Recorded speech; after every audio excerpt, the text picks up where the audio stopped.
Emily Thompson's day began with the sound of an alarm clock echoing through the suburban neighborhood in Columbus, Ohio. The November morning was chilly, with a thin layer of frost visible outside the window. For 7 years since her marriage, she had supported her household as a stay-at-home mom. While her husband Michael worked busily as an architect, her days dedicated to housework and childcare were fulfilling, though she sometimes felt lonely. While brewing coffee in the kitchen, she heard footsteps from upstairs. It was the sound of 9-year-old Lucas racing down the stairs. The son they had adopted 2 years ago had been nervous at first, but now he naturally fit in as a member of the family. Lucas's parents had died in a traffic accident, and with no relatives, Emily and Michael had taken him in. "Good morning, Mom," Lucas said, running his hand through his slightly messy brown hair as he hugged Emily. Seeing his bright smile warmed Emily's heart. She was certain that welcoming this child as family had been the most correct decision of her life. "Good morning, Lucas. How did yesterday's test go?" Emily asked, gently stroking her son's hair. "I got first place in the grade on my math test," Lucas's eyes sparkled. She was always amazed by this child's high learning ability. His teacher had also praised him as an extremely excellent student with a promising future. Her husband Michael also appeared in the kitchen, lightly patting Lucas's head with words of praise. Michael was gentle and thoughtful by nature, loving Lucas like his own son. An impressive man with tall stature and a calm expression, he was passionate about his work as an architect. "That's wonderful. You really are smart," Michael smiled proudly. After finishing breakfast and sending Lucas off to school, Emily began thinking about Thanksgiving preparations. This year, the family would gather at her mother Barbara's house again. Barbara had been living alone since losing her husband early. Her meticulous and strict mother sometimes made harsh comments, and seemed to have complicated feelings about Lucas in particular. Her sister Jessica was also planning to attend. Her sister, a hairstylist, lived alone with her 7-year-old son Ethan. She had separated from Ethan's father without marrying him and was living as a single mother. Jessica was beautiful and sociable, but sometimes had self-centered tendencies, especially when money became a topic of conversation. Emily stood by the living room window, gazing at the fallen leaves in the yard and sighing deeply. Thanksgiving was supposed to be a beautiful holiday where families gathered to share gratitude. However, in recent years, her mother and sister's attitude toward Lucas had been cold, sometimes even openly discriminatory. Because he wasn't blood-related, he was often treated as if he were an outsider. In the afternoon, Michael returned from work. Emily confided her anxiety about Thanksgiving to her husband. "I'm dreading going to Mother's house again this year. I feel sorry for Lucas," Emily's voice carried traces of exhaustion. Michael gently drew his wife's shoulders close. "We are Lucas's family. It doesn't matter what others think. As long as we love him, isn't that enough?" When Lucas returned from school in the evening, Emily hugged him. She realized anew how precious this child was to them. Blood ties didn't matter. She believed that love was what created true family bonds. On Thanksgiving morning, Emily woke early to make cashew and cranberry salad. This dish was something she brought every year, also at her mother Barbara's request. Michael was fixing Lucas's hair and had dressed him in a newly bought navy blue sweater. The son repeatedly adjusted his hair in front of the mirror, unable to hide his nervousness about meeting his grandmother. "It's okay, Lucas. You look very nice," Michael gently patted his son's shoulder. However, he himself was feeling anxious inside. Every time he remembered the attitude his wife's family showed toward Lucas, his heart ached. On the way to Barbara's house by car, Lucas quietly read a book in the back seat. He was always fond of reading, particularly enjoying science and history books. Emily checked on her son through the rearview mirror, praying that the day would pass peacefully. Barbara's house was a two-story white house in a quiet residential area in Columbus. The lawn was perfectly maintained, and autumn decorations adorned the entrance. This house where Emily had lived since childhood reflected her mother's meticulous personality, organized down to every corner. When they rang the doorbell, Barbara appeared. She had her gray hair cut short and wore a navy blouse with a pearl necklace. While maintaining the dignity befitting a former bank employee, there was hardness in her expression. Emily, Michael, Barbara showed warm smiles to her daughter and son-in-law, but her eyes looking at Lucas were clearly cold. "Lucas, good morning." "Good morning, Grandma," Lucas greeted politely, but Barbara's response was curt. She merely patted his head lightly, showing no affection toward her grandson. When they were led into the living room, the meal preparations were already complete. Barbara took pride in preparing a perfect Thanksgiving dinner every year. Turkey, mashed potatoes, green bean casserole, cranberry sauce, everything was made from traditional recipes. "Haven't Jessica and Ethan arrived yet?" Emily asked. "They should be here soon." "Ethan is really looking forward to it." Barbara's voice had a warmth clearly different from her references to Lucas. About 30 minutes later, Jessica arrived with her 7-year-old son Ethan. Jessica always had perfectly styled blonde hair and was dressed in fashionable clothing. Ethan was an active and adorable boy who received all of grandmother Barbara's affection. "Mom." Jessica rushed to Barbara and they embraced warmly.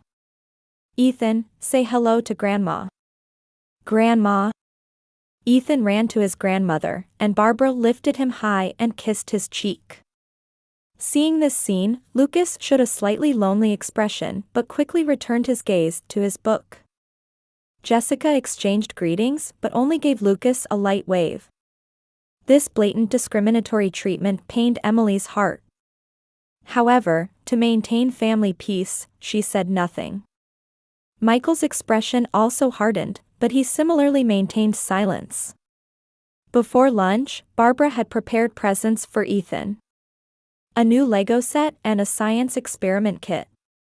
Ethan was delighted and showed gratitude to his grandmother, and Jessica looked satisfied watching this. "Something for Lucas too?" Emily asked hesitantly. After a brief pause, Barbara said, "Oh, yes," and took an old picture book from the shelf. It was clearly well worn, a stark contrast to the presents given to Ethan. Lucas politely said thank you, but hurt showed in his eyes. Emily couldn't bear it anymore. "Mother, isn't this difference too extreme?" Emily's voice contained barely suppressed anger. "What's wrong with it?" Barbara answered coldly. "Ethan is my real grandson. He's blood-related. Lucas is my son. That means he should be your grandson too." Emily's voice trembled. Jessica interjected. "But it's still different, isn't it? Ethan carries our blood. Isn't that important?" Michael finally stood up. "That's discriminatory language. Lucas is our son both legally and emotionally." "Legally, perhaps," Barbara's voice sharpened. "But blood is thicker than water. That's an unchangeable fact." Lucas silently held the picture book, but Emily could see his small shoulders trembling. She rushed to her son and gently embraced him. "Lucas, you are our precious son. Nothing more, nothing less." However, the damage had already been done. For a 9-year-old boy, witnessing such blatant discrimination would be deeply etched into his heart as a wound. The afternoon passed in awkward silence. Barbara and Jessica continued conversations centered around Ethan, while Lucas gradually faded into the background. Emily and Michael tried to protect their son, but the overall family atmosphere became heavy. As dinner time approached, Emily's desire to go home early grew stronger. At 4 o'clock in the afternoon, Barbara announced, "Dinner is ready." Traditional Thanksgiving dishes were beautifully arranged on the dining room table. A golden brown turkey sat in the center, surrounded by mashed potatoes, stuffing, green bean casserole, and cranberry sauce. On the white tablecloth was a centerpiece made of autumn flowers, with candles casting warm light. The family took their respective seats. Jessica and Ethan sat to Barbara's right, Emily and Michael to her left, and Lucas sat at the far end. Even the seating arrangement clearly showed Lucas's position. "Let us offer a prayer of gratitude," Barbara clasped her hands together. "We are grateful that our family is healthy and able to gather again this year. I am especially happy that Ethan is growing up healthy." Emily frowned. In the prayer, Lucas wasn't mentioned at all. Her son bowed his head silently, but as a mother, she understood well how much pain dwelled in his small heart. When the meal began, conversation initially proceeded with safe topics. Jessica talked about events at the beauty salon, Barbara brought up neighborhood news. Michael shared a bit about work, and Emily spoke about community volunteer activities. Lucas ate quietly while occasionally listening to the adults' conversation. However, the peaceful time didn't last long. When Ethan began talking about his school grades, Barbara's eyes lit up. "Ethan is really excellent. He got 95 points on his recent test, didn't he?" "That's right, Mom. Ethan is good at math," Jessica answered proudly. Emily found an opportunity to interject. "Lucas also got 98 points on yesterday's math test. He was first in his grade." Barbara's expression changed subtly. "Oh, that's nice," her voice clearly contained a disinterested tone. "But," Jessica continued, "with adopted children, since they grew up in different environments, you never know what will happen in the future. I think bloodlines are important." Emily's fork clinked against her plate. "Jessica, that's a terrible thing to say. But it's the truth, isn't it?" Barbara sided with her daughter. "I honestly can't understand raising a child with no blood ties. Emily, you're still young, so you should have your own children." Michael started to stand quietly, but Emily stopped him with her hand. She took a deep breath and tried to answer calmly. "Mother, Lucas is our son. We're raising him with love, and he loves us too. What more do we need? Love alone isn't enough." Barbara's voice grew increasingly harsh. "In the end, he's a child of someone else's bloodline, isn't he? He might not be grateful to you in the future. He could become ungrateful." Emily didn't miss that Lucas's hands were trembling. For a 9-year-old boy, these words were too cruel. "That's right," Jessica agreed. "Bringing an adopted child is shameless. My daughter's son is what this family needs. A child who carries our blood, like Ethan, is what's important." Emily's face turned bright red. "Jessica. What are you saying? Outsiders should be kicked out," Jessica continued with a laugh. "Having this child around reduces Ethan's share. Even inheritance should go to blood-related grandchildren in the future, right?" Barbara nodded. "Exactly. I want to leave my property only to real family. I don't want to give a penny to an adopted child." Emily stood up. "That's enough. Lucas, let's go home." However, at that moment, Michael, who had been quiet until now, slowly stood up. His face was different from his usual gentle expression, serious and full of determination. The 35-year-old architect placed both hands on the table and looked directly at Barbara and Jessica. "Wait, Emily," Michael's voice was low and quiet. "There's something I need to tell them." Emily was surprised by her husband's demeanor. It was rare for Michael to show such an expression. Lucas also looked up at his adoptive father anxiously. "Michael, what?" Emily was confused. Michael slowly turned his gaze to Barbara. "Don't you know who that child's real father is yet?" Heavy silence fell over the room. Barbara and Jessica showed confused expressions, and Emily couldn't understand what her husband was trying to say. "What are you talking about, Michael?" Barbara asked. "Lucas's father was my brother Daniel." Michael's voice was quiet, but his words shocked the room. Emily gasped. "Michael, what are you saying?" 2 years ago, when we took Lucas in, I found out through investigation. I didn't tell you, but Daniel had a relationship with Lucas's mother when he was young. Of Lucas's parents who died in the accident, the father was my brother." Barbara and Jessica were speechless. The boy they had treated as an outsider was actually Michael's nephew, a blood-related family member. "But Daniel was," Jessica said in a trembling voice. "I believed that." "Yes," Michael nodded. "My brother Daniel Thompson. He was much more successful than you think." Michael took a deep breath and continued.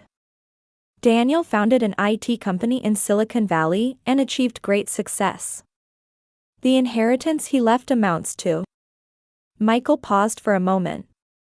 "Tens of billions of dollars." Now truly no one could speak. The Thanksgiving dinner table was enveloped in silence by the suddenly revealed truth. Even Lucas couldn't fully understand what was being said about him and showed a confused expression. Barbara's face turned pale, and Jessica's hands trembled on the table. The boy they had despised and tried to drive away was actually in a position to inherit a massive fortune. And for them, who had emphasized blood relationships, the fact that Lucas was actually blood-related family was an even greater shock. As heavy silence continued, Michael sat back down in his chair and began speaking slowly. His voice was quiet, but his words resonated deeply in the hearts of everyone in the room.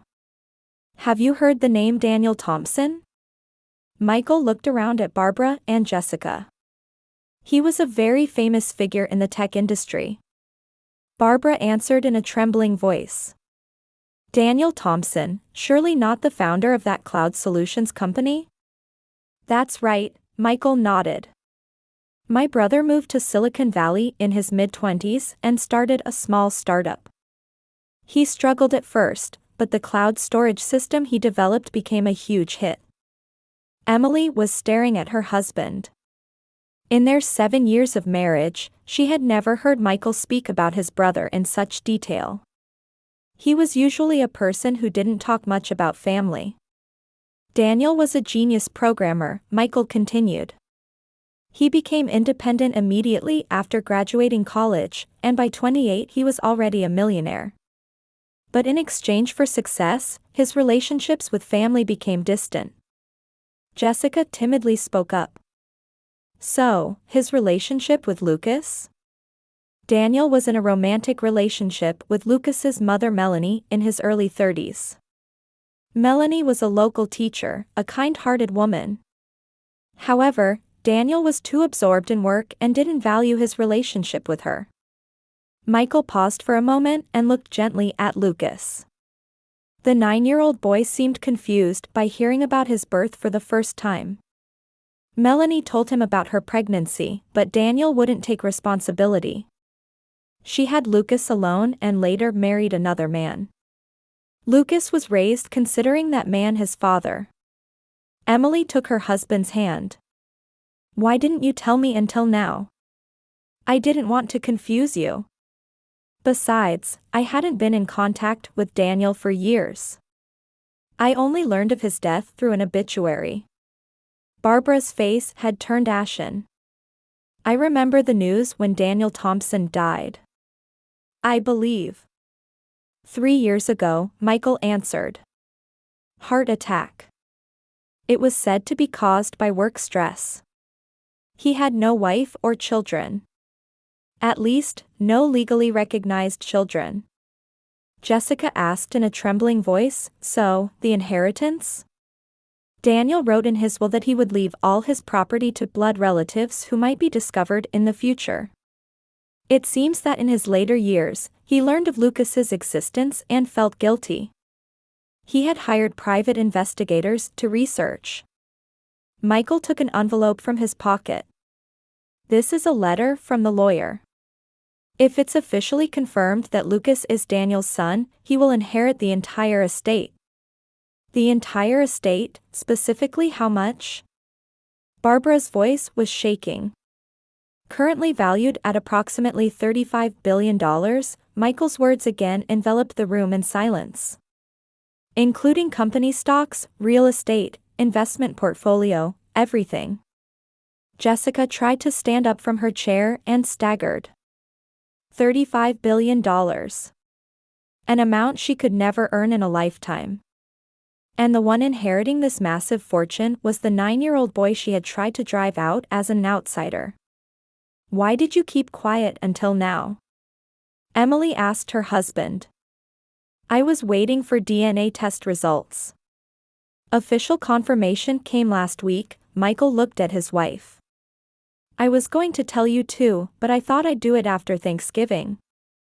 Barbara suddenly stood up and rushed to Lucas. Her cold attitude from before completely changed, and an artificial smile appeared on her face. Lucas, my dear grandson. Barbara tried to embrace the boy, but Lucas pulled back in confusion. Grandma has loved you from the beginning. But, just now. Lucas said in a small voice. That was a misunderstanding. Grandma was just testing you. Barbara's voice was strained. I've always thought of you as a special grandson. Jessica also hastily stood up. That's right, Lucas. Aunt feels the same way. What I said earlier was a joke. You're our precious family. However, Lucas kept his distance from them. Despite being only 9 years old, he keenly sensed the adult's dramatic change in behavior. Emily stood up to protect her son. Stop it. Don't confuse Lucas. Emily, don't misunderstand. Barbara was desperate. I really do love Lucas. I'll be a better grandmother from now on. I'll buy him anything. I'll provide him with the best education too. Me too. Jessica interrupted. Lucas, let's go shopping with Aunt. I'll buy you anything you want. Be friends with Ethan too. Michael said in a stern voice, both of you, please stop. Lucas is not a child who should be loved for money. But, Michael, Barbara said in a pleading tone, we're family, aren't we? There were misunderstandings before, but it's different now. I want to provide Lucas with the best environment. The best environment? Emily's voice trembled with anger. An hour ago, you were calling this child an outsider and trying to drive him away. Jessica became teary-eyed. Sister, please. Give us a chance. We're truly sorry. Lucas is our precious nephew who shares our blood. Shares our blood? Michael sneered. Just now you were saying blood ties were important, yet you misjudged even those blood ties. Barbara and Jessica's true nature was exposed. It wasn't love, but greed for money that drove them. Faced with the massive inheritance of $35 billion, their transformation was even grotesque. Lucas hid behind Emily, showing an expression of confusion and fear. For him, the adult's sudden change in attitude was incomprehensible. That's enough, Emily declared. We're going home. Wait. Barbara shouted. Let's at least talk. We should all think about Lucas's future together. However, Emily and Michael's resolve was firm. Emily took Lucas's hand and headed for the entrance with Michael. Barbara and Jessica desperately tried to stop them, but the three's determination wouldn't waver. Please, Emily. Let's talk, Barbara chased after them. I want to do my best for Lucas. Mother, Emily turned around. Your idea of a best is about money, isn't it? What Lucas really needs is unconditional love. We're already giving him that. As they got into the car, Lucas asked in a small voice, Mom, am I really going to be rich? Emily hugged her son. Whether you have money or not, you're our precious son. That will never change.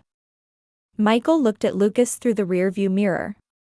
When you grow up, you can decide how to use that money yourself. But for now, I want you to grow up as a normal 9-year-old boy. On the way home, Lucas said quietly, it was strange how Grandma and Aunt Jessica suddenly became nice. Yes, Emily answered gently. But people who truly love you won't change whether you have money or not. When they returned home, the three had a quiet dinner. Though exhausted from the Thanksgiving commotion, the family time alone was peaceful and warm. Lucas did his homework surrounded by his parents and read books before bed as usual. A lot happened today, but we're still family, right? Lucas asked before going to sleep. Of course, Emily kissed her son's forehead. We'll be family forever. Several days later, Barbara and Jessica began calling frequently. They desperately tried to repair their relationship with Lucas, but Emily and Michael decided to keep their distance. A month later, an article about Barbara appeared in the local newspaper. The Thanksgiving incident had become known throughout the neighborhood, and her discriminatory remarks about adoption became a problem among local residents. The reputation she had built as a former bank employee was ruined, and she became distanced even from the women's club she had participated in for years. Barbara began living lonely days, tormented by regret. Jessica's beauty salon also suffered declining business. Her repeated attempts to approach Lucas became known, and she lost her customers' trust. Her attitude of approaching a child for money was criticized, and many clients moved to other salons. Ethan also began receiving hurtful comments from friends at school, and Jessica deeply regretted her actions. Meanwhile, Emily's family lived quiet, happy days. Lucas continued to achieve excellent grades at school and was blessed with friends. Regarding the inheritance, Michael consulted with a trustworthy lawyer, and it was arranged to be properly managed until Lucas reached adulthood. When spring came, Lucas spoke up on his own. I want to create a company that helps people in the future, like Uncle did. Emily and Michael were moved by their son's words. Even though he would inherit a massive fortune, Lucas's heart remained pure, never forgetting compassion for others. During dinner one day, Lucas said, Mom, Dad, thank you for raising me. Whether I have money or not, I want to remain your son. Emily answered with tears in her eyes, thank you too. You've enriched our lives. Michael also nodded. You're our pride. Blood ties don't matter. Love is what creates true family bonds. The three embraced and exchanged warm smiles. Outside, spring winds blew, announcing the beginning of a new season. Surrounded by true family love, their future was bright and full of hope.